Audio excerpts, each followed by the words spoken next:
Isaías capítulo 40, en el verso número 3, dice lo siguiente en el nombre de Jesús. En nombre del Padre y Espíritu Santo dice: voz que clama en el desierto, preparad camino a Jehová, enderezad calzada en la soledad a nuestro Dios. Voy a leer unos cuantos versos más, ¿oíste, Jairo? Sí.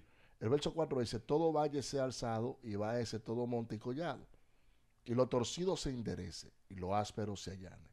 Y se manifestará la gloria de Jehová, y toda carne juntamente la verá, porque la boca de Jehová ha hablado.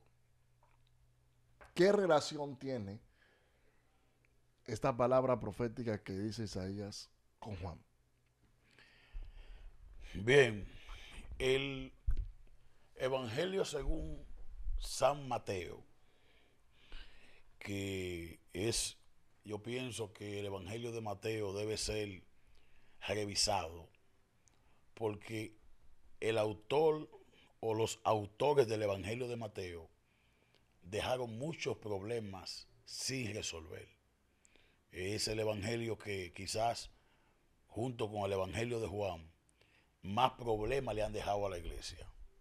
Desde el mismo capítulo 1 de Mateo hay problemas. Hace una división entre que las generaciones de Jesús se contaban 14 generaciones y menciona 2 generaciones de 14 y una de 13. Hay una discrepancia en ese texto. Luego Mateo toma a un individuo, a un rey, Jocoías, que la Biblia dice que Dios lo maldijo. Y Dios declaró por medio de su profeta que de ese rey, de su reino, no iba a haber descendencia. Y aparece en la Y genealogía. aparece en la genealogía de Mateo. O sea, ¿cómo es que alguien que Dios maldijo? Entonces, hay muchas cosas inexplicables en Mateo que para nosotros resolver problemas rápido, dijimos, hay que buscar una interpretación. Entonces, como el teólogo tiene buena imaginación, lo que ha hecho con esos pasajes que son oscuros es reinterpretarlo. Entonces, por ejemplo, lo primero es que Mateo, el que escribe, pertenece a una comunidad que podríamos decir que el Evangelio de Mateo se escribe entre el 70 y el 80 después de Cristo, en Egipto. ¿Por qué en Egipto? Porque ahí te pone la anécdota que nada más aparece en el Evangelio de Mateo. Hay cosas que son exclusivas de Mateo. Que no la habla nadie más No, en que ninguno ninguno de de los los evangelios la evangelios. habla. Una realidad. Entonces, ese Evangelio de Mateo te dice que Jesús huye a Egipto, José y María, para que se cumpliese lo dicho por el profeta. De Egipto llamé a mi hijo. Pero cuando tú vas a ese primer testamento, a esa referencia que este Mateo te está diciendo, que es Está una hablando. profecía, te das cuenta que no tiene nada que ver una cosa con otra. Entonces, hubo alguien que escribió el Evangelio de Mateo, que sí lo escribe, años 70, 80, o más tardado los 90, que escribe el Evangelio, pero luego viene otro Mateo, llamémosle, y reinterpreta el texto. El primer Mateo te puso la genealogía de Jesús. Correctamente. Terminé. Pero cuando tú vienes a darle continuidad, este otro Mateo tú lo identificas fácil, porque siempre está apelando a profecías que se cumplen.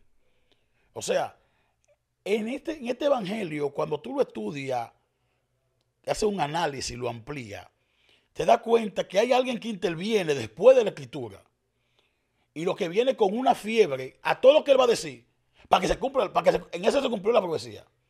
Pero eran cosas como que no concordaban una con otra. Pero por eso decíamos anteriormente, cuando estábamos en el conversatorio, de si Jesús era hijo de María y José o obra del Espíritu Santo, de que justamente este Mateo es el mismo Mateo que se dirige más a los judíos que a los mismos gentiles. Sí, O porque sea, lo que tú estás tratando de decirme, mira, que él estaba buscando la forma de captar la atención de su propio pueblo. el primer Mateo, el que escribe el Evangelio, es probable que cuando se habla de que una virgen concebirá, dará un hijo, esa alusión a Isaías 7:14 en el primer Mateo no existiera. Es muy probable que no existiera. Oye, el primer Mateo es un judío que cuando tú estudies Mateo, tú no vas a estar de acuerdo con él. Lo que pasa es que la gente no lo estudia. Para ese primer Mateo, todos los creyentes tienen que estar rígidamente apegados a la ley. Por eso se fija que es Mateo que dice, El cielo y la tierra pasarán, pero mi palabra no pasará. Yo no he venido a abolir la ley ni los profetas. Pero vamos a decir que era un ortodoxo. Literalmente. Es un judío, pertenece a una comunidad judía. Y entre Mateo, cuando tú lo estudias analizado, sentado, y Juan, hay una discrepancia. Hay discrepancia de pensamiento. Este Mateo tiene un apego por la ley enfermizo. Entonces, a ese Mateo que tiene un apego por la ley enfermizo, aparecen fracciones en Mateo que aparecen proféticas.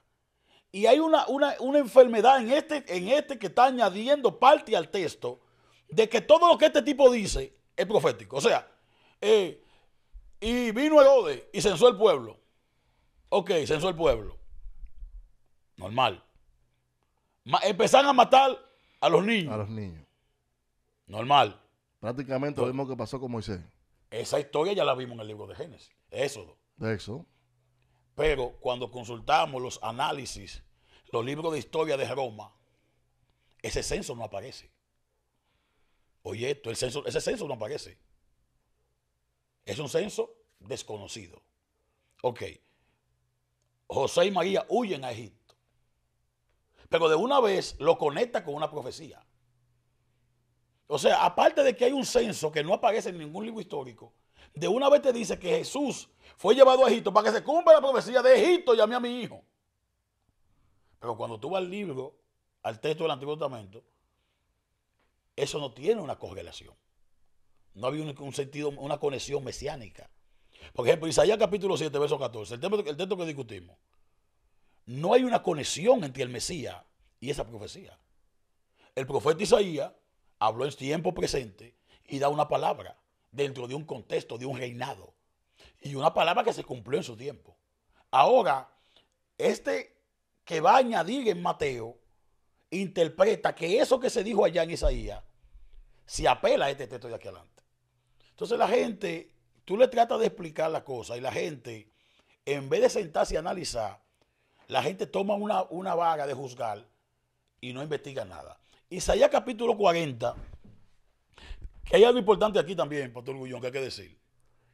El libro del profeta Isaías no fue escrito por un solo hombre. En Isaías aparecen por lo menos 3 Isaías. El Isaías del capítulo 1 al capítulo 30 no es el mismo. Que es el Isaías que se considera que era el primo de Osías. Isaías del 1 al 30 es un Isaías.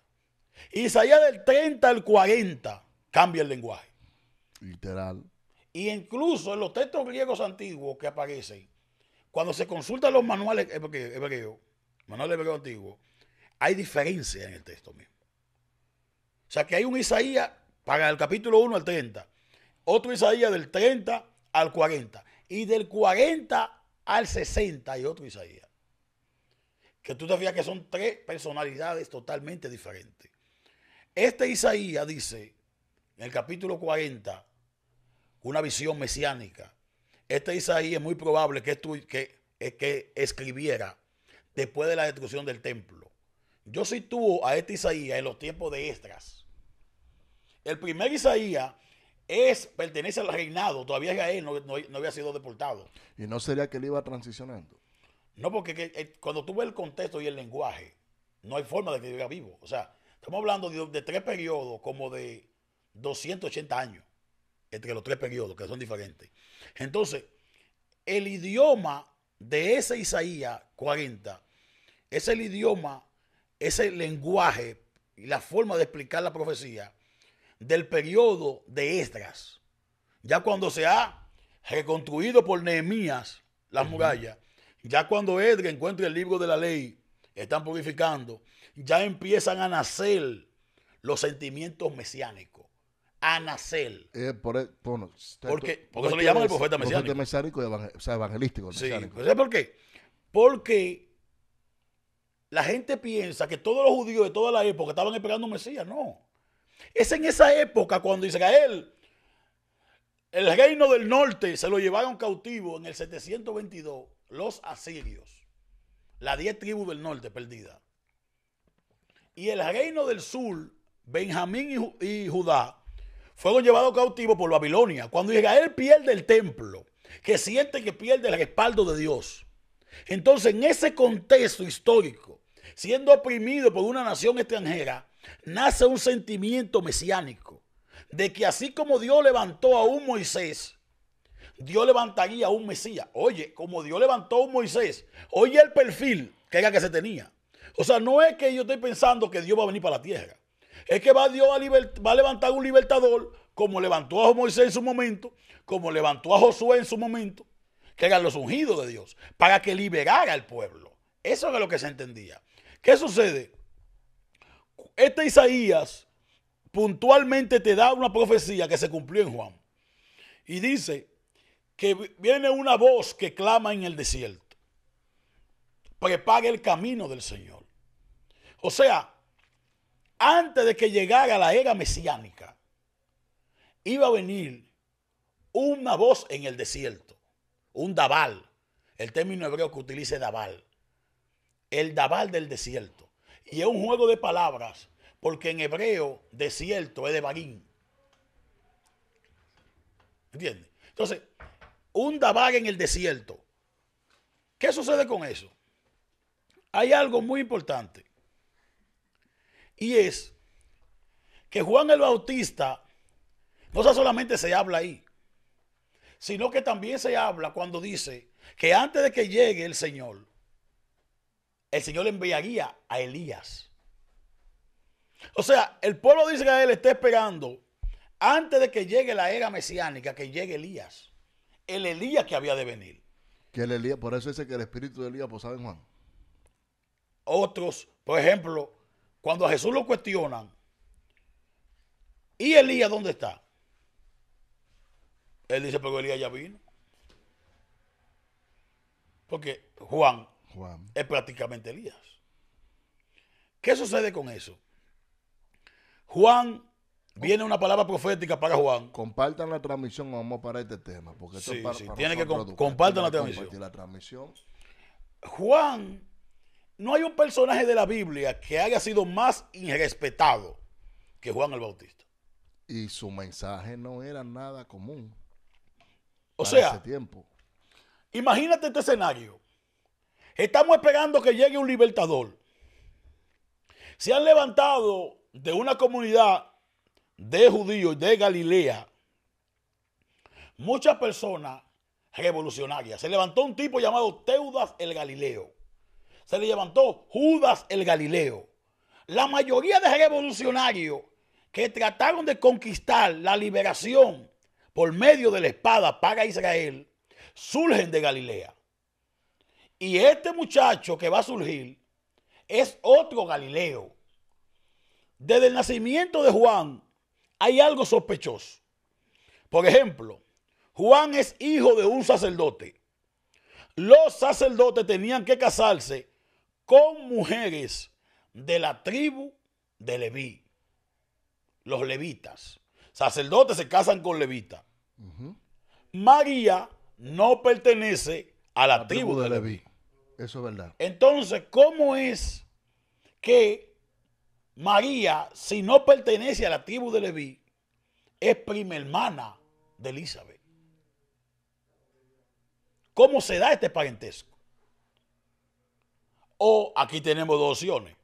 O María también era de la tribu de Leví, o Elizabeth era de la tribu de Judá.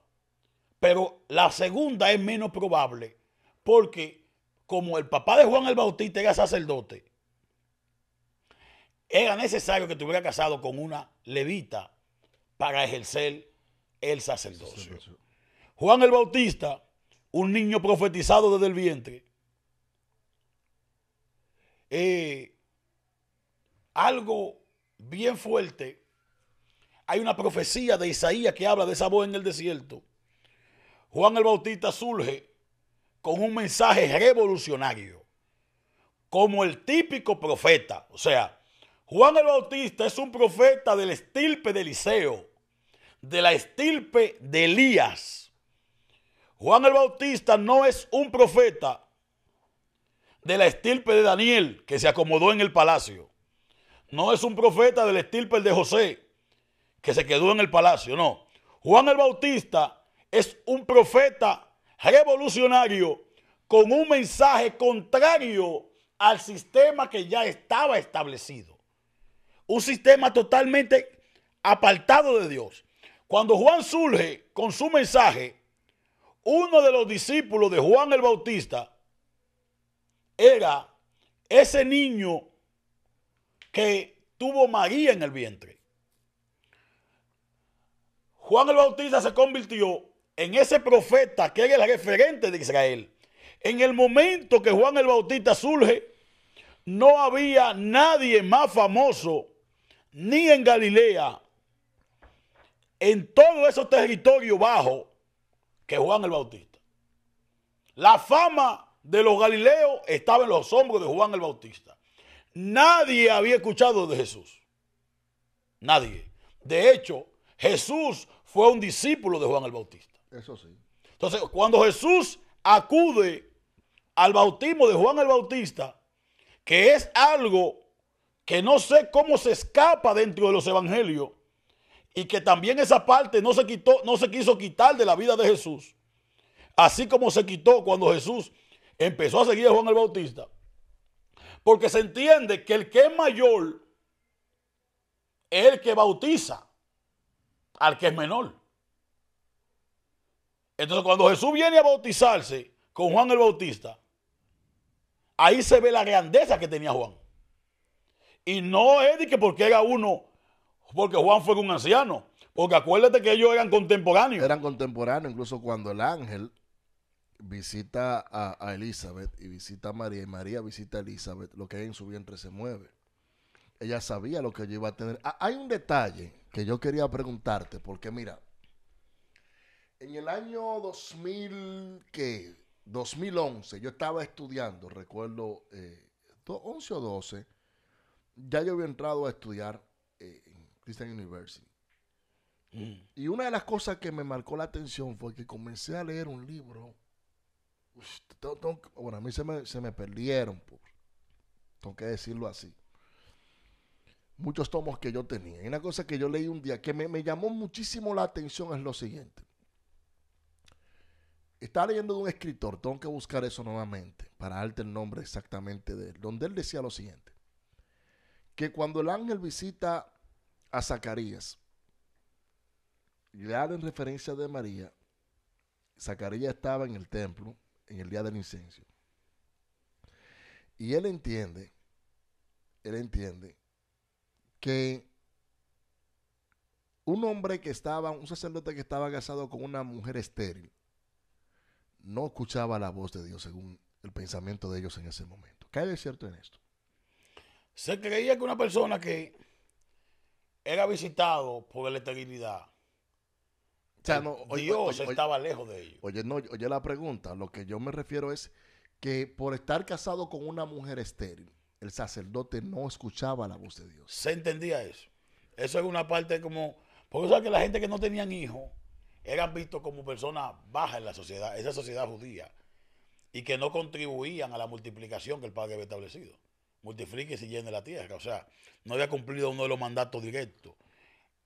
¿Qué sucede? Juan el Bautista, siendo un Galileo, primeramente ubicándolo en el espacio, un Galileo, fue el maestro de Jesús, el modelo a seguir de Jesús.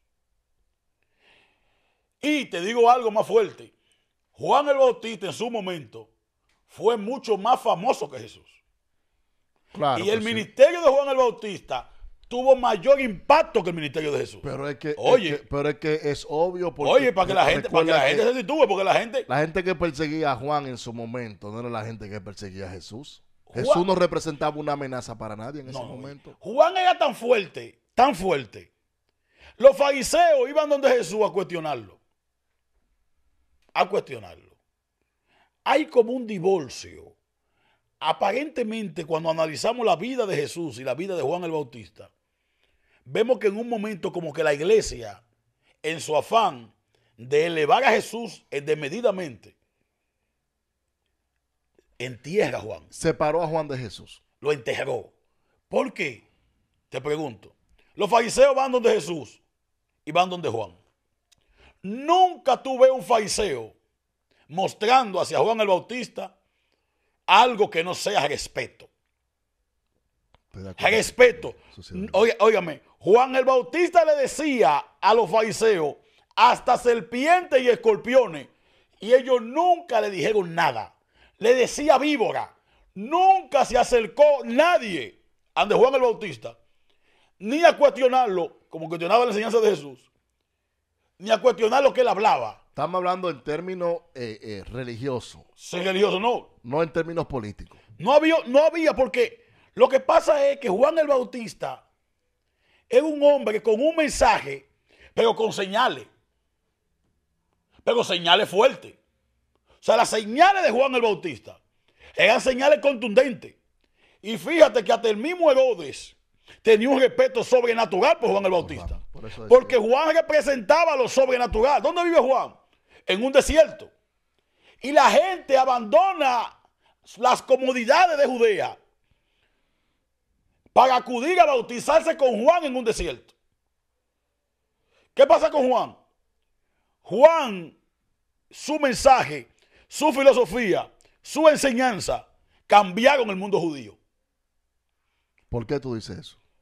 Cuando Pablo está predicando por allá con Apolo, llegan a una casa de unos discípulos y le empiezan a hablar a los discípulos. Le hablan de Jesús y qué sé yo qué.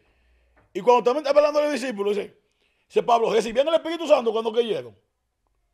Dice, no, nosotros somos bautizados en el bautismo de Juan. Esta gente ni siquiera sabía que Jesús había enseñado, que había muerto y había resucitado. Esa gente está pendiente de eso. Entiendo. Porque acuérdate que Jesús viene después que cuando a Juan el Bautista lo agarran preso. Jesús no predicó un solo mensaje registrado en la Biblia antes de que Juan sea encarcelado. Después de que cuando encarcelan a Juan, él comienza su ministerio. Ahí arranca Jesús con su enseñanza. Porque Juan no iba al desierto nada más a enseñar. Juan empezaba a delatar el pecado, a confrontar a la gente. Arrepiéntanse, perezcan. Y, de hecho, el mensaje del reino de Dios es un mensaje de Juan el Bautista. De Juan, no de Jesús. Oye, el que viene con el mensaje, el reino de los cielos se ha acercado. Es Juan. Es Juan. No es Jesús. Y es un mensaje que está ausente en todo el Antiguo Testamento. En el Antiguo Testamento se decía que Dios era el rey, pero no se hablaba del reino de Dios. Entonces, cuando el judío acude al desierto, ¿por qué el fariseo no le hace oposición? Porque el fariseo está esperando que venga el reino de Dios, el gobierno de Dios, que Dios establezca lo que está haciendo. Pero entonces, mucha gente no conoce a Juan el Bautista. Juan el Bautista, a diferencia de Jesús, no pertenece a una comunidad pobre como Nazaret, sino que Juan el Bautista es hijo de un sacerdote. Es rico. ¿Entiendes? Juan el Bautista es hijo de un sacerdote. Tiene unos privilegios que Jesús no lo tenía. Ese circo que montaron con Juan el Bautista los fariseos, con Jesús, con Jesús, no lo podían montárselo a Juan. ¿Sabe por qué? Porque si el Sanedrín, el Concilio Supremo de los rabinos, fariseos y saduceos, se reunía para hacerle daño a Juan, Juan como sacerdote apelaba al sacerdote del templo. Juan como hijo de sacerdote, ¿me entiendes? Tenía el derecho a apelar. Y acuérdate que los sacerdotes, los hijos de los sacerdotes, heredaban ese ministerio. Entonces, era difícil enfrentarse con Juan el Bautista por la capacidad que tenía, por la preparación que tenía, por la formación que tenía, por las señales que hacía. Señores, porque era un hombre que hacía señales. Déjame aclarar algo a los oyentes para que usted pueda entender. Estamos hablando de la vida de Juan. No estamos comparando a Juan con Jesús en cuanto a salvación. Estamos hablando del valor del ministerio de Juan y cuál fue su posición dentro de la Biblia. Usted tiene que aprender primero a oír. El buen predicador no es aquel que sabe escuchar, sino aquel que sabe oír para que pueda aprender. ¿Usted me entiende? Sabemos todo que Juan fue el que preparó el camino, que lo anunció en muchas áreas, pero estamos hablando del ministerio de Juan per se. No estamos hablando de que estamos denigrando el ministerio de Jesús. Esa no es la intención del mensaje. Escuche bien. Estamos hablando del ministerio de Juan. ¿Quién fue Juan el Bautista dentro de la iglesia? ¿Qué representa? Oiga esto. Juan el Bautista es el maestro de Jesús. ¿Cómo sabemos que Juan el Bautista es el maestro de Jesús? Porque para Miguel Gullón iniciarse en una escuela de algún rabino, lo primero que hacía el rabino era que te hacía su discípulo. Y para hacerte discípulo, te inmergía en las aguas. Ok, entonces... O sea, el bautismo era el ritual de iniciación. ¿Cómo sabemos que Juan el Bautista fue el maestro de Jesús?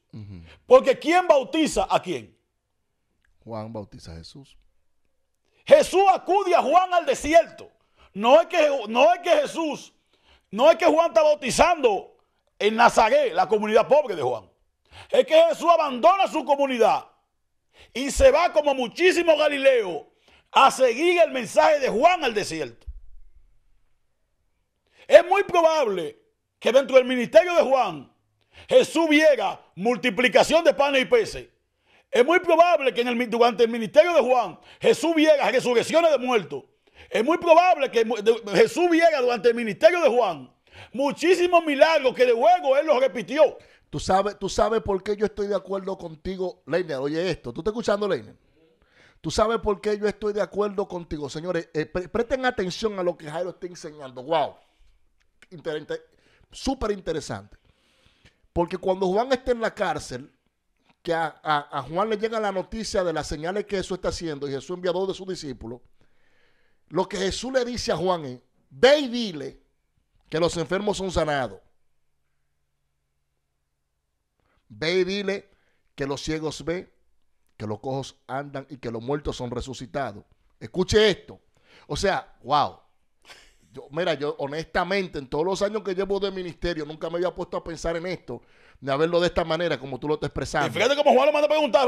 Pregúntenle a él. Pregúntenle a él. Pero tiene que responderle. No está mandando un loco. En pocas palabras. El maestro te manda a preguntar si eres tú o esperan a alguien. Entonces la respuesta de Jesús, él está diciendo, tú abriste el camino y yo estoy siguiendo tus pasos. Dígale a él que los muertos sí resucitan. O sea, los ciegos ven. Sí, señores, sí puede. O sea, hay mucha probabilidad de que sí lo hayan visto. Lo que visto. pasa es que estos 4 evangelios lo que van a resaltar exclusivamente está impresionante. Es la figura de Jesús, porque es el Salvador y gloria a Dios por eso. Pero estamos hablando de Juan el Bautista, un individuo que si él no se levanta a preparar el camino, el mismo profeta Isaías dice, voz que clama en el desierto. Jesús enseñaba en los montes y la gente acudía a su enseñanza. Otros estaban en Jerusalén, los fariseos. Que le huele el cerebro a cualquiera aquí. Los fariseos agarraban y buscaban discípulos. Señores, Juan está, déjenme situarlo en la historia. Juan está metido en un desierto, en el sol, fuera del confort que brinda Jerusalén. Y la gente abandona Judá para escuchar el mensaje de y Juan. irse a un desierto a escuchar a este hombre. Estamos hablando quizás de que Juan el Bautista tiene que estar entre los 3 profetas más grandes que ha tenido la tierra. Es un profeta, te estoy diciendo algo. No, que era, tú sabes por qué, yo me atrevo a hacer una comparación con Juan con Moisés. Porque Moisés se levanta como libertador de Israel. Y Juan se levanta como libertador de la humanidad, abriendo el camino a Jesús. O sea, es súper interesante. Yo estoy dándole mente a esto ahora mismo. Y es como que si se abriera el mundo espiritual y suelto el conocimiento, llega la revelación. ¿Cuál es la necesidad de Juan escuchar las noticias de Jesús? Porque hay como un seguimiento de Juan. Porque Juan entendió en su momento. Acuérdate, Juan se levanta como profeta, ¿verdad? Se levanta como profeta. En la pregunta que Juan manda a hacerle a Jesús, en la pregunta, oiga, ¿quién se la hace? Juan está bautizando a todo el mundo en el desierto. Y llega un hombre. Y cuando llega el hombre, se abre el cielo. Es la única señal que se manifiesta en un bautismo de Juan. Alegóricamente bajo una paloma. Baja esa paloma. La voz del Padre dice, la adopción. Adopción. Este es mi hijo amado, en quien tengo complacencia. Si adopta a ese Jesús, Juan sabe eso. Juan es encarcelado. Pero fíjate algo. Después que Juan muere, Jesús han pasado 2 años y medio de su ministerio. Se reúne con los 12 discípulos y le dice, ¿quién le dice a la gente que yo soy? Uno dice que tú eres Juan el Bautista. Oye, para que tú entiendas la grandeza de este hombre, la gente aún... Compara a Jesús con Juan. ¿Por qué lo compara con Juan? Porque lo que tú estás haciendo... Ya Juan lo hizo. Señores. Hasta en la forma de hablar de Jesús se parecía a Juan el Bautista. Esto es otro nivel. ¿Tú lo estás entendiendo? O sea, ¿quién le dice a la gente que yo soy? Uno dice que tú eres Elías, otro dice que tú eres esto. Y unos dicen que tú eres, ¿sabes quién? Juan el Bautista. O sea, la forma, la enseñanza, el mensaje, la revelación de Juan estuvo en Jesús.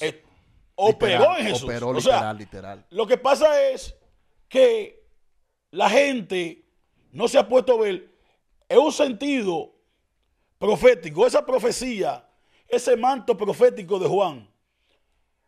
Yo pienso que antes de que venga la segunda venida del Señor, en la cual yo creo firmemente, Dios va a levantar profetas de la estirpe de Juan.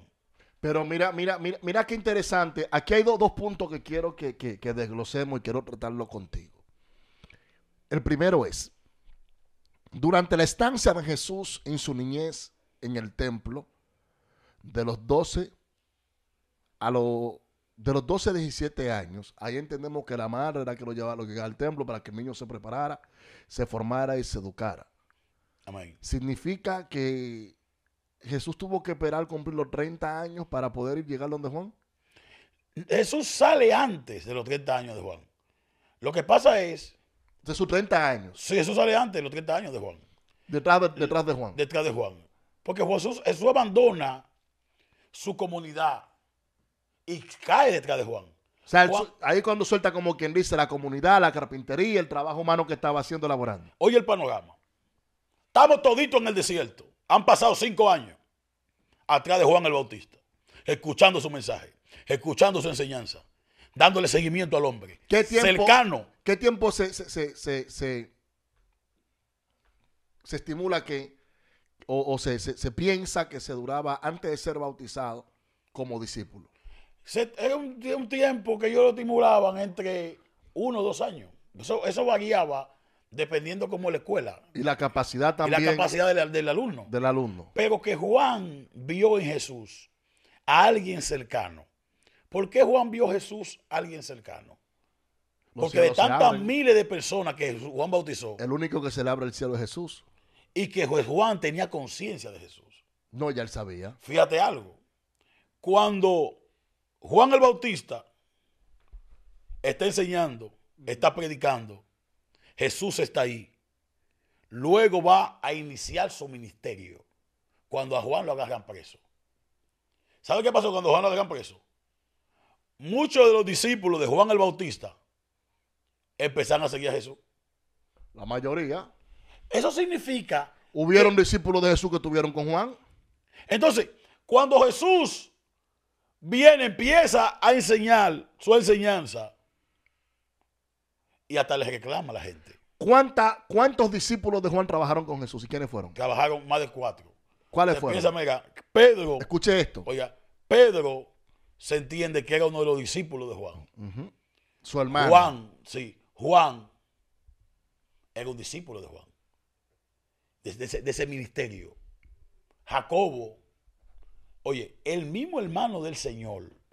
Era discípulo de Juan. Era discípulo de Juan. O sea, y tú te fijas que en muchos momentos hubo rivalidades. Porque después, aún después de Juan haber estado ya en prisión, los discípulos de Jesús empezaron a desarrollarse. Y vino el cuestionamiento. Los fariseos vinieron, maestro, tu discípulo bautiza más discípulos que los discípulos de Juan. Entonces los fariseos empezaron a buscar problemas para ver cómo enfrentaban a Jesús con Juan. Y viene y le dice, mira, Pero tus discípulos no ayunan como los discípulos de Juan. Aparentemente el ministerio de Juan siempre estaba en ayuno. Pero al Juan no ser maestro, no era que Juan se ponía a explicarle detalles. Ayunen por esto, ayunen por aquello. No, que los tipos ven a Juan ayunando. Veían una referencia en Juan, lo que Juan hacía y practicaba, yo lo voy a poner en práctica. Lo voy a practicar también. Entonces, aquí vemos la multiforme sabiduría de Dios. Juan es un profeta, Jesús es un maestro. Y van de la mano. Oye la vuelta, para que tú entiendas Juan es un profeta que abre el cielo de las señales, que confronta al palacio. Eso sí es verdad. Oye, Juan confronta al palacio. Tú puedes estar seguro que si a Juan Pilato lo sienta de que interrogarlo, hay problema. le desnuda el alma. Ahí. Le desnuda el alma ahí mismo. Así, pam, como hizo con Herodes. Pocas palabras no te le lícito dice, coger la mujer de tu hermano. La mujer de tu hermano. Le hubiese dicho, lo que tú me estás diciendo a mí lo quiero hacer no porque te vino por revelado por el Padre, sino por el consejo de tu mujer, de que no te metas conmigo. Entonces, son personalidades distintas. Escúchame, espérate. Señores, que esto está fuerte. Jesús. Tú observas esto y lo que tú me dices, Herodes no le responde nada a Juan prácticamente. No. Más sin embargo, con Jesús se burló. Con se Jesús, burló. Pilato le habla a Jesús y Jesús lo que le pregunta a Pilato, ¿y tú quién dices que yo soy? Varón, cuando Herodes se encontró con Jesús, se burló de él. Se burló de él, varón. Ahí tú ves el poder de la palabra profética.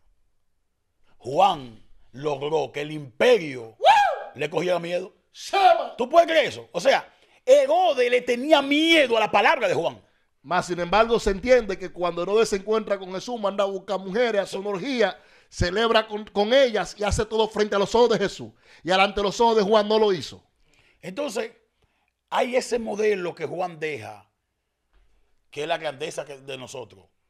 Ahora, ese Jesús era tremendo, porque teniendo la capacidad de abrir la boca, pero por no, discúlpame, sí, teniendo la capacidad, yo lo veo de esta forma de mi punto de vista.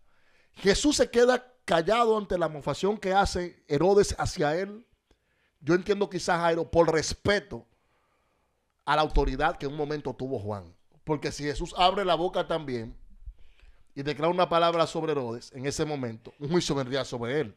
Y oye esto, cuando Jesús está hablando con los fariseos, le hacen una pregunta. Dice, yo tengo una pregunta para ustedes también. Compartan esto para que aprendan. Oye, esto, como Jairo. Para los que dicen que no haga discípulo de Juan. Jesús le dice a los fariseos, los fariseos vienen a cuestionar a Jesús y le hacen una pregunta. Dice, yo tengo una pregunta para ustedes también. ¿El bautismo de Juan era de Dios o de los hombres? De los hombres. Dios. Oye, el bautismo de Juan, entonces ellos pensaron entre sí. Óyeme aquí, si decimos que no era de Dios, la multitud que está aquí, nos va a perder a todo. ¿Con quién era loca la multitud? Con Juan. Oye ahí, para que tú estés viendo. O sea, los sacerdotes no podían. Óyeme, si decimos que era de los hombres, esta multitud que está ahí, que ama a Juan, nos va a matar. La multitud seguía a Jesús, pero la multitud amaba a Juan. Lo amaba. Y los fariseos tenían miedo. ¿Qué es lo que tú dices? No sabemos la respuesta. Porque entonces si decimos que era de Dios, dirán, ¿y por qué no se bautizaron? ¿Y por qué no se bautizaron? Entonces, otra ocasión, por ejemplo, Jesús menciona, dice, Juan vino, que no comía ni bebía. Una vaga en el desierto. Y lo criticaron.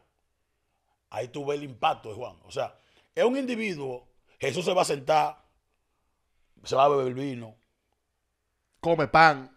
Beber vino no es celebra fiesta. Oye esto, míralo de esta manera. Estamos aquí ahora mismo. Beber vino no es pecado. Celebra fiesta no es pecado. Y la celebra con el pueblo. Sí. No solo con los discípulos, con el pueblo completo.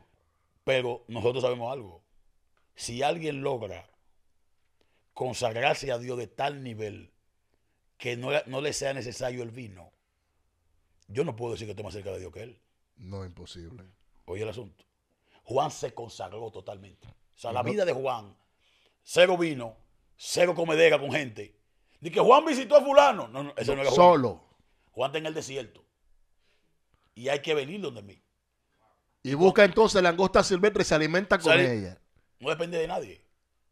O sea, el ministerio de Juan es muy parecido. Por eso fíjate que en el libro, léete ahí, Malaquías capítulo 4, versos 5 y 6. Búscate ahí. Vamos a buscar ahora mismo. Capítulo 4, versos 5 y 6. Sí. Señores, compartan la transmisión, vamos para esto ya. He aquí yo os envío el profeta Elías antes que venga el día de Jehová grande y terrible.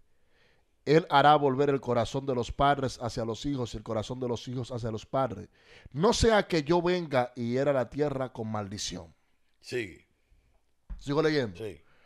Más adelante entramos en el libro de Mateo, que lo que entra es... Entonces, ¿sabes qué sucede? Fíjate algo ahí. Ese manto que tiene Juan el Bautista, con el único profeta que lo comparan, es con Elías. Permiso, Jesse, mira, si tú puedes bloquear esa persona de que Nate HD, qué sé yo qué, que está promocionando gente rara y de que vaina de de que hay una cosa espiritual. Tienen que ser un evangelio. Si estuviéramos relajando, no estuviera ahí. No estuviera ahí. Pero como hay una atmósfera espiritual. Algo serio que la gente tiene que aprender. Entonces, ¿qué sucede? Juan, con el único, mire señores, meterse en los zapatos de Elías, hay que ser grande. Ningún profeta del Antiguo Testamento quiso cogerlo. Elías fue un profeta grande. Tú sabes que yo hablo en el libro de Profecía de Ciencia, yo hablo de la grandeza de Elías en cuanto a señales y establezco que Elías fue más grande que Eliseo en cuanto a señales, pero Eliseo fue más grande que Elías en cuanto a milagros. Sí, fue milagro. Son muchos milagros. Pero oye esto, la gente que está preguntando de que Juan hizo señales, pero el mismo Jesús te reconoce que el ministerio de Juan es la continuidad del ministerio de Elías. Porque fíjate que te dice, él era el Elías que había de venir. Ese manto profético. Entonces, es buena la enseñanza. Yo soy un maestro. ¿Qué es lo que ha pasado en nuestro tiempo? Que en nuestro tiempo la voz profética desapareció. Dame instrumental. Entonces nosotros, de una forma barata, o sea, de una forma irresponsable, no le hemos hablado a la gente las cosas como tenemos que decírselas. Viendo nosotros las señales del ministerio de Juan el Bautista, la voz profética, los reyes que hayan venido de Juan, nos damos cuenta que se ha jugado en nuestra generación con la palabra Dios me habló. Dios me dijo. Dios me dijo. Dos ministerios fuertes, Jesús y Juan el Bautista. ¿Qué entiendes que sucede con Juan cuando está en la cárcel?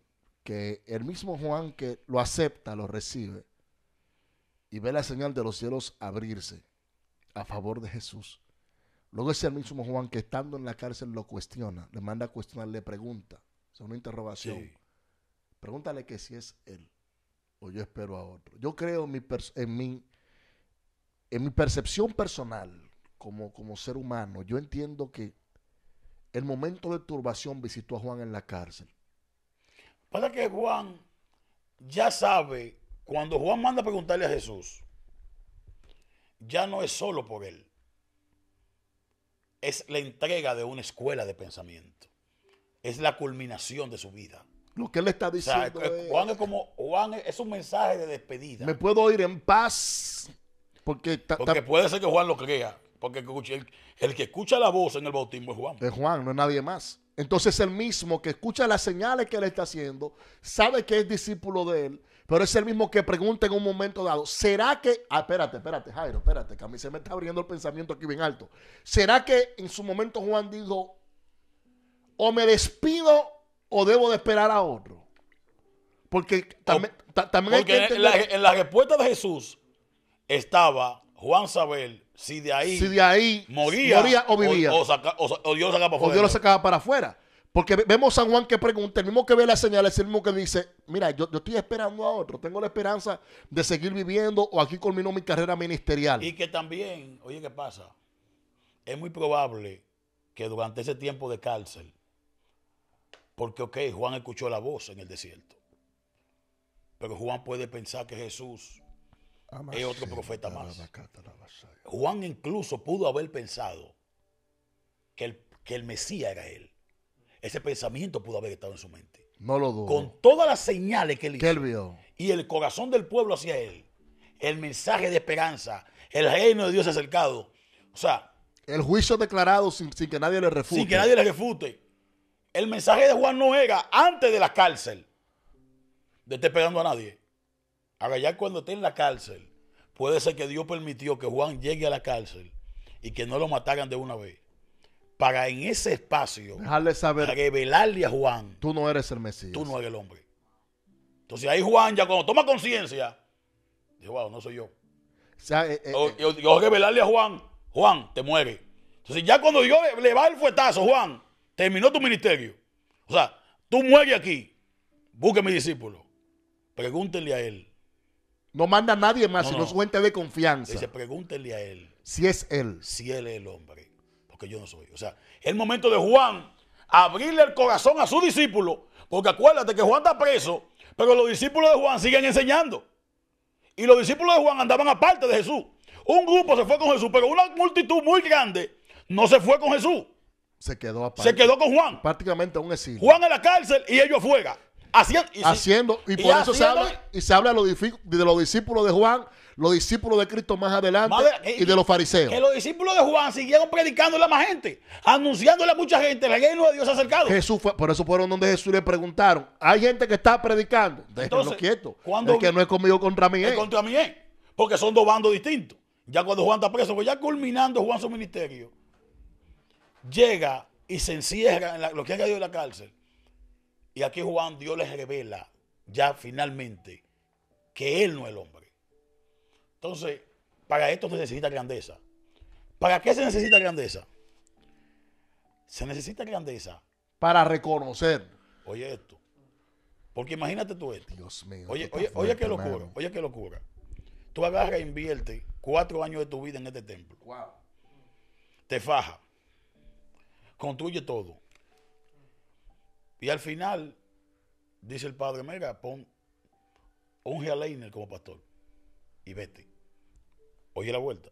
Después de tanto trabajo de Juan, después de que él allanó el camino, tiene que despojarse de que él es el hombre del momento. Que todo el mundo sabe quién es Juan. No todo el mundo sabe quién es Jesús. Todo el mundo sabe quién es Juan. Pero no saben quién es Jesús. Entonces Juan le manda a decir, pregúntenle a él. Si es él. Si él es el hombre.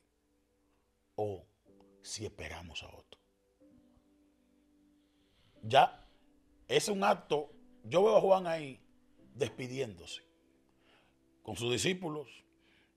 Ya, desde ese momento en adelante, tú no vas a encontrar más de que los discípulos de Juan, los discípulos de Jesús. No. Parece que después de esa declaración y la respuesta que Jesús le dio, sabia. Sí, porque Jesús no es soberbia. No, ni soberbio ni arrogante. Lo que Jesús le está diciendo a Juan, yo entiendo en ese momento, y se lo dice con mucha madurez también al mismo tiempo. Porque él decirle, mira, ve y dile a él. Ve y dile. Que los ciegos ven. Que los cojos andan. Que los enfermos son sanados. Que los muertos son resucitados. Y que el reino de los cielos ha llegado.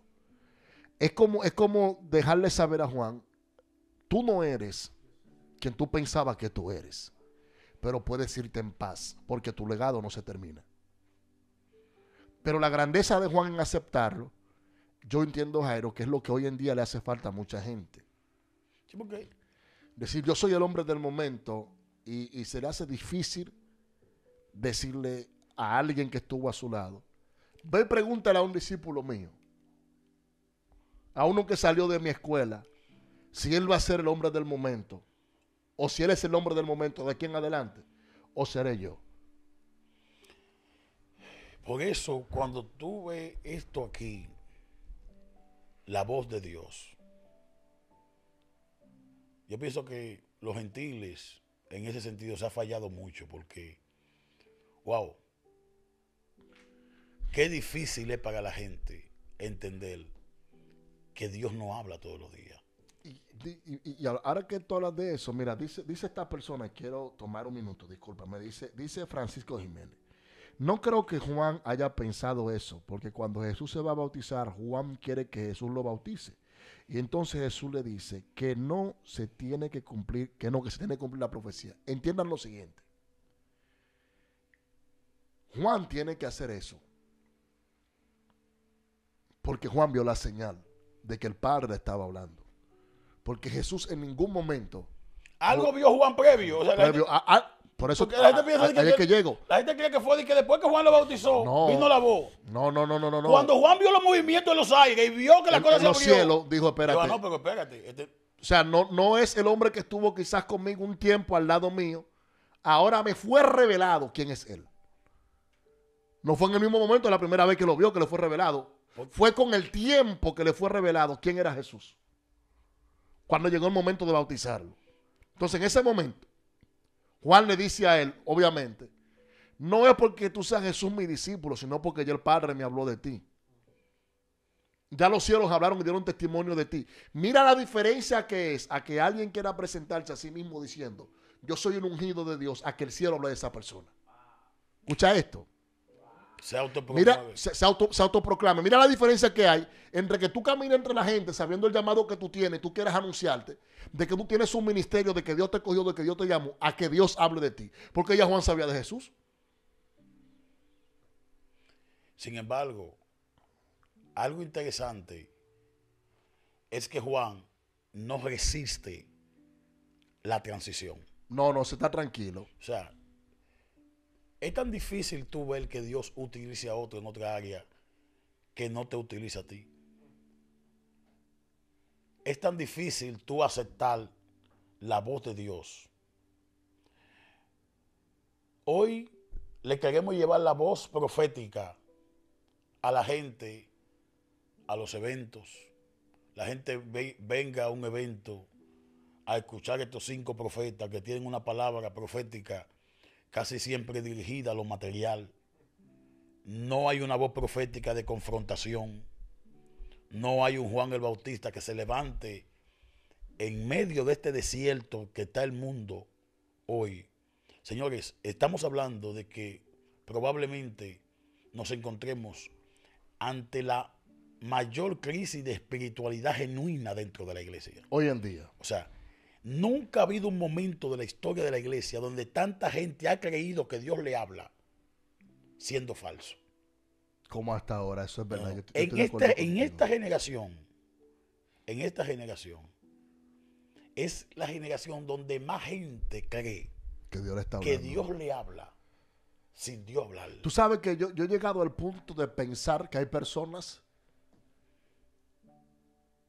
que ellos escuchan más a Dios que Dios a ellos. Wow. Pues yo lo que yo te estoy hablando. O sea, hay gente que ellos escuchan más a Dios que a ellos. Amén. Mas, sin embargo, el modelo que Juan deja es un modelo digno de seguir. Óyeme, yo esto me ha conmovido porque qué bueno es ver la identidad de un hombre que tiene a Dios. Y que cuando se siente, yo pudiera decir, yo creo que de acá yo no he terminado el libro. Y son tantas las cosas que me están llegando a mi espíritu, a mi mente, sobre este tema que estamos tratando, que voy a trazar en el libro, que no puedo desglosarlas todas acá. Porque la grandeza de este hombre, viendo el mover que lo respaldaba, pero luego también viendo que llegan los días donde culmina su carrera y tiene que entregar en otro y delegar en otro la responsabilidad y tener la confianza de decir, he terminado la carrera. Yo creo, Jairo, que en ese momento Juan tuvo que ser confrontado a sí mismo por Dios. Y creo que si Dios no mete a Juan en una cárcel, hubiese visto una discrepancia muy grande entre Jesús y Juan. Me atrevo a creerlo. Porque las cárceles son proféticos. Fue un tiempo profético de Juan. Pero hay algo que me llama la atención. Jesús hereda prácticamente el ministerio de Juan. Jesús lo hereda. Tú no puedes recibir un manto que tú no honres. No honras. Nunca vemos salir de los labios de Juan ni de los labios de Jesús. Jesús confrontó a todo el que los rodeaba. Menos Juan. Jesús nunca dijo una palabra contraria a Juan. Y tampoco cuestionó su ministerio, ni la labor, ni el trabajo que él hizo. Ni la forma como Juan lo llevaba a cabo. O sea, wow. Jesús, o sea, con el modelo de vida de Jesús, yo sé que Jesús no estuvo de acuerdo con mucha de la práctica de Juan. No porque él lo hacía diferente. Pero también, en muchas ocasiones, a Jesús se le salía el Juan. El Juan que tenía dentro. En el templo se le salió. En el templo. Los fariseos, no. ¿Quién lo enseñó a ustedes capaz del juicio venidero? Víbora, sepulcro blanqueado. Ese mensaje de confrontación al sistema fue un mensaje bien fuerte de Juan. O sea, que no pudo negar en ningún momento. Se parecía a él como Pedro se pareció a él también. Así como Pedro tuvo un parecido a Jesús en su forma de hablar, Jesús tuvo un parentesco de Juan en su forma de expresarse también. En su forma de expresarse también. Pero ¿qué es lo que sucede hoy? Que hoy es difícil, es tan complicado uno levantar una voz profética. Porque para la gente hoy un profeta es alguien que me llevan a un congreso, me ponen a firmar cheque, me ponen a pedirme lo que inalcanzable, pero la gente ni siquiera tiene discernimiento sobre qué manto va a ofrendar, sobre qué manto va a sembrar. Tú no recibes lo que tú no honras. Tú no recibes lo que tú no honras. Este pueblo quiere voz profética, pero sin el sacrificio de la cruz. Gente que quiere manto profético, pero no quieren servir como Eliseo. No tienen el servicio. Entonces, hoy yo quiero hablarle a personas aquí que están en línea, que esta palabra ha sido de edificación. El Padre dice que va a levantar profetas de la estirpe de Juan, porque las familias hoy están desintegradas. Y lo que necesitamos es voz profética como Juan en el desierto, que haga volver el corazón de los padres hacia los hijos y el corazón de los hijos hacia los padres. Hoy queremos hablarle a esa generación que está ahí. Una generación que Dios está llamando no a estar en las cuatro paredes de un templo, sino a hacer algo que trascienda. Estoy hablándole a personas que están sentados en su iglesia, que nadie lo conoce, que nadie sabe ni su nombre ni su apellido, que no están en ninguno, no se encuentran hoy en ninguno de los afiches de los grandes eventos, pero son los Juan que Dios saca de Galilea, son los Juan que vienen con voz profética al desierto, son los próximos Juan de esta generación que vienen con un manto profético genuino a darle palabra profética a los países que se han desviado del Dios de Israel. Yo vengo a hacerle un llamado a los Juan, a esos Juan que hoy no están escuchando a nosotros y algo le ha brincado como le brincó Juan el Bautista en el vientre a su madre cuando se encontró con María. Aquellos que mientras nosotros hoy hablamos han sentido ganas de llorar. Otros que mientras hoy hemos hablado de Juan el Bautista, sus manos literalmente ahora mismo le están chorreando aceite. Otros que mientras hemos estado hablando hoy han sentido ese poder de Dios pero tan fuerte, ese llamado de Dios que han caído de rodillas porque se han dejado aplastar por la religión, se han dejado aplastar por lo que llaman la atención, por lo que aparecen en las redes sociales, por lo que están en los grandes eventos, por lo que tienen nombre de que viven pero están muertos. Yo he venido a hablarle a esos Juan el Bautista que están escondidos en un banco, escondidos detrás de un teclado, en un trabajo, trabajando secularmente, pensando que Dios se olvidó del depósito que puso en su vida. Hoy oramos por ustedes y hoy yo quiero levantar un altar de una ofrenda aquí.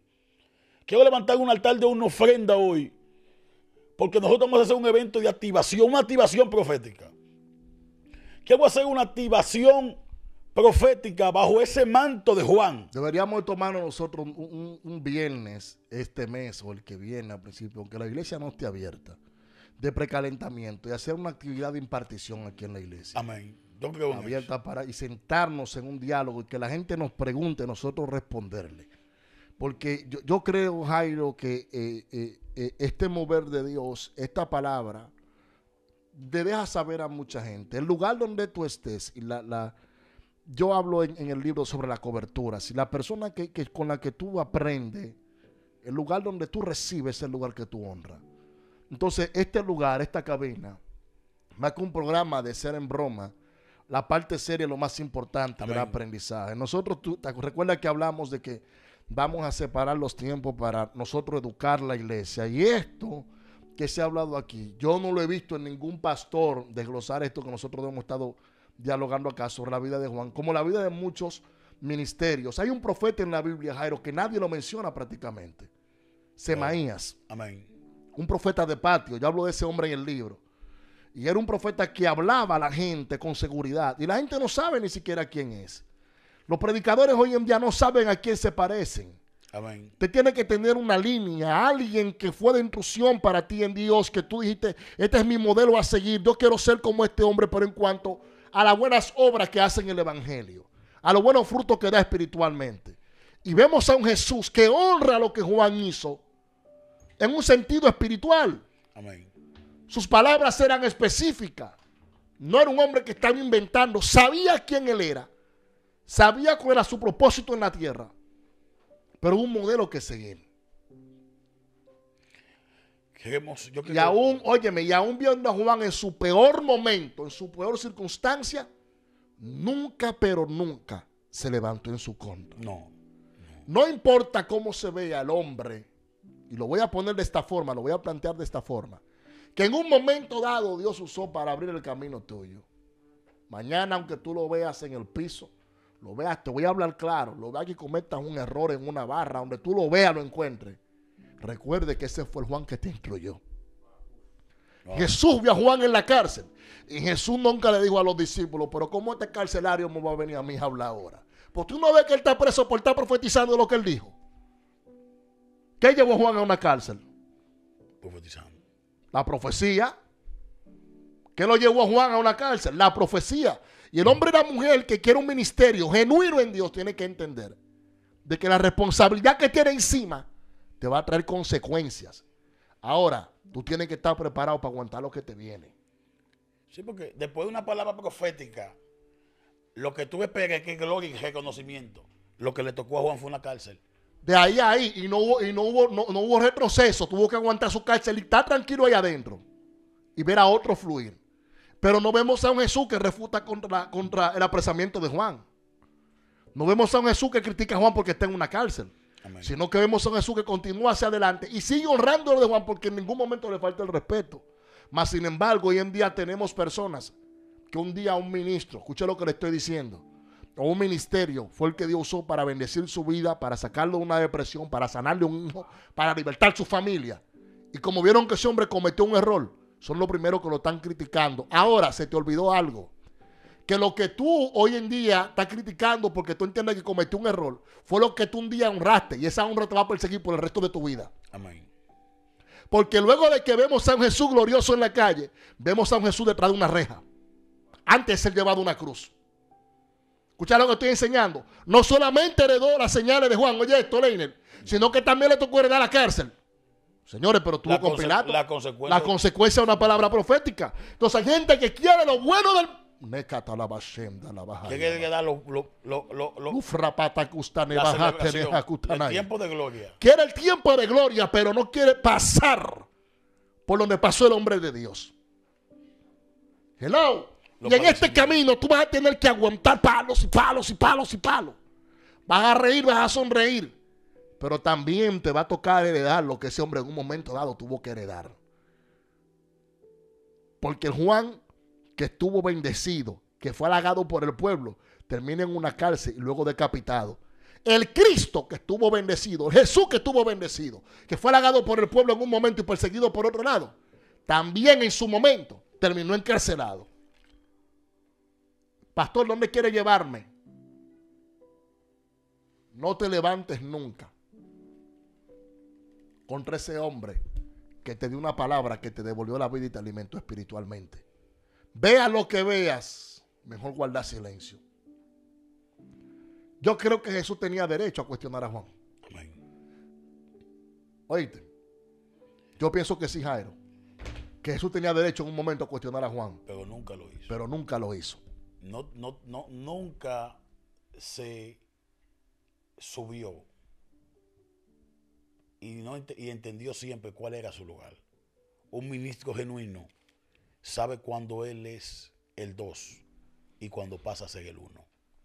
Y a veces tú no puedes cuestionar al líder, porque quizás cuando tú te encuentres los pantalones de él, cuando Jesús llegó a la posición que tuvo Juan, donde su voz tenía peso, tuvo que criticar el sistema como Juan lo criticó. Como Juan lo hizo. Y tuvo que confrontarlo. Y tuvo que confrontarlo. Al principio, la gente no lo sabe, pero la primera vez que Jesús fue a Judea a predicar él sin Juan, no fue aceptado. salió huyendo. Él no fue aceptado. Oye, él tuvo que irse. Cuando Jesús vio a lo que se enfrentaba, Se fue. se fue. Se fue. Y volvió 2 años y pico después. Salió corriendo. O sea, aparentemente, Juan entraba a Judea, soltaba el fuetazo y nadie lo confrontaba. Si Jesús no sale rápido la primera vez que fue, Lo matan. lo matan. Literal. O sea que Jesús, cuando se devuelve, dice, "Oye, espérate, todavía yo no estoy preparado para este escenario". O sea, algo de Dios tenía Juan que impactaba. Yo creo que hoy tenemos 1000 personas casi en línea. Quiero orar hoy con una oración de impartición. Ahí está el número del ministerio, 551-556-7873. Dios le dijo a Abraham, Abraham, te voy a bendecir. Abraham dijo, ¿en qué conoceré que soy bendecido? Dios le dijo, tráeme una ofrenda. Yo quiero orar hoy por personas que se levantan en un altar hoy y dicen, yo me voy a mandar una ofrenda porque yo quiero que me activen, yo quiero una activación. Yo no te voy a dar ministerio, porque yo no te puedo dar ministerio. Nadie te lo puede dar. Pero sí los ministros activan lo que portan. Y nosotros hoy queremos activar esa generación del desierto. Y que quede claro, Jairo, que hoy es viernes. Aquí todos los viernes se le paga un personal de trabajo. Los que han estado siguiéndome esta semana, después que regresé de viaje, han visto que he estado subiendo los estatus de la iglesia, del trabajo que se está haciendo. La semana pasada yo pensé que íbamos a tener que cerrar la iglesia. Y todas las semanas que hay un gasto aproximadamente de $20,000. Todas las semanas hay que buscar dinero. Y la iglesia está cerrada. Yo en lo personal decidí que ya aquí nada más los miércoles está abierta la iglesia. Y yo creo fielmente en Dios y en la gente que sigue este ministerio a través de la radio, que se ha convertido en su iglesia, en el lugar donde sonríe, donde llora, donde grita. Y hacemos el llamado a ti que nos estás escuchando. Tenemos que cubrir los gastos de todo el personal de trabajo del edificio. Y gracias a esta cabina de radio, después de Dios, a ustedes que son los que nos escuchan y nos apoyan, esto se hace posible. Para nosotros poder abrir la iglesia pronto, ya que la hemos tenido cerrado. ¿Tú sabes lo que cuesta tú tener que irte a un seminario para que te enseñen todo esto? Y aquí en menos de 2 horas, 1 hora y media, nosotros le hemos traído una palabra a la gente, que el que tomó nota en su casa tiene con qué, no un mensaje, no, con qué escribir varios libros y sabe aprovechar lo que nosotros hemos enseñado hoy. Amén. ¿Me entiendes? Y esta parte donde la administración llega, donde esa palabra profética se activa, y la gente dice, wow, yo quisiera estar sentado en una radio. ¿Qué haces tú para estar sentado en una radio? ¿Qué acto has tomado tú para estar sentado en una cabina, en una radio?